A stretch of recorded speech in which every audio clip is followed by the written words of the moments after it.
Hello. My name is Lisa Pearl. That's me right there. I'm at the University of California, Irvine in the Department of Language Science, and this is a talk that I'm intending to give April 21st, 2021 for the University of Maryland College Park on their Computational Linguistics and Information Processing CLIP group in the colloquium series. And the topic today is how children are and aren't like adults when it comes to interpreting pronouns, a developmental modeling investigation. So let's talk a little bit first about pronoun interpretation. So here we have the girls, these guys right here, wave at the teacher, there she is, and then she leaves. So she's our pronoun. How do we interpret she, right? That's the question.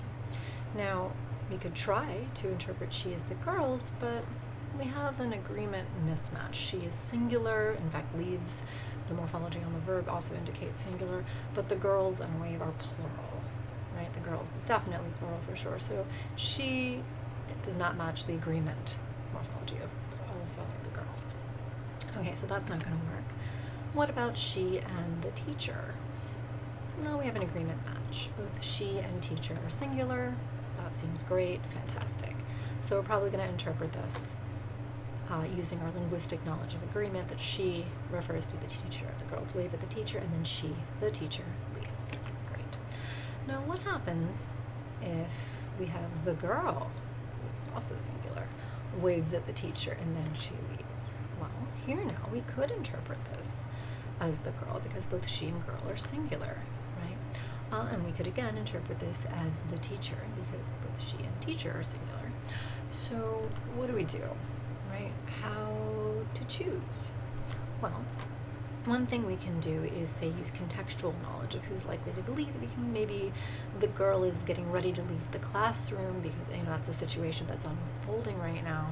So the girl waves at the teacher and then she leaves. We see the girl physically leaving the classroom. We're like, oh, she refers to the girl because the girl's the one who is leaving in this context.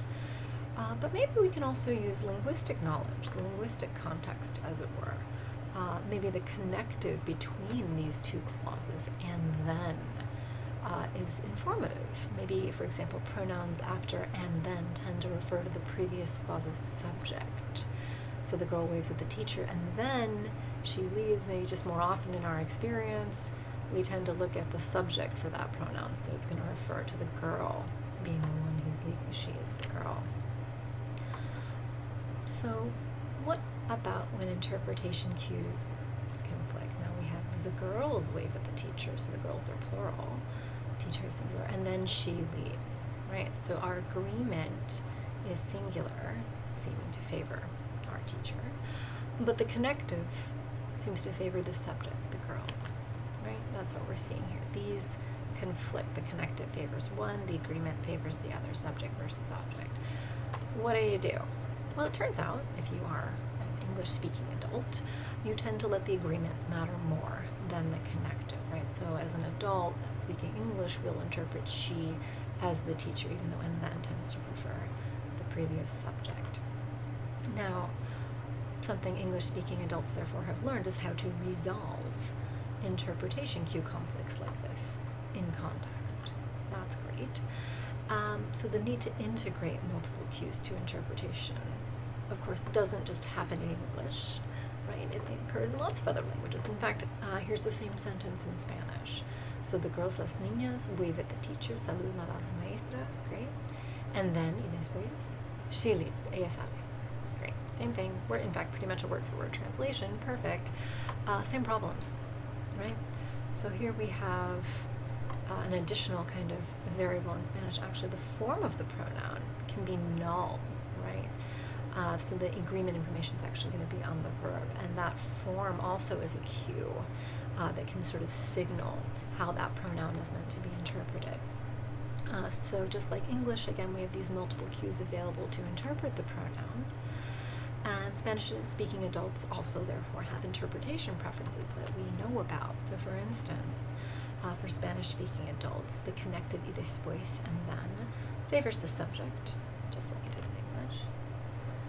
The singular agreement, in this case on the verb, which therefore says that our pronoun has singular agreement underlyingly as well, let's say we're looking for a singular thing, which is going to be the object, the teacher.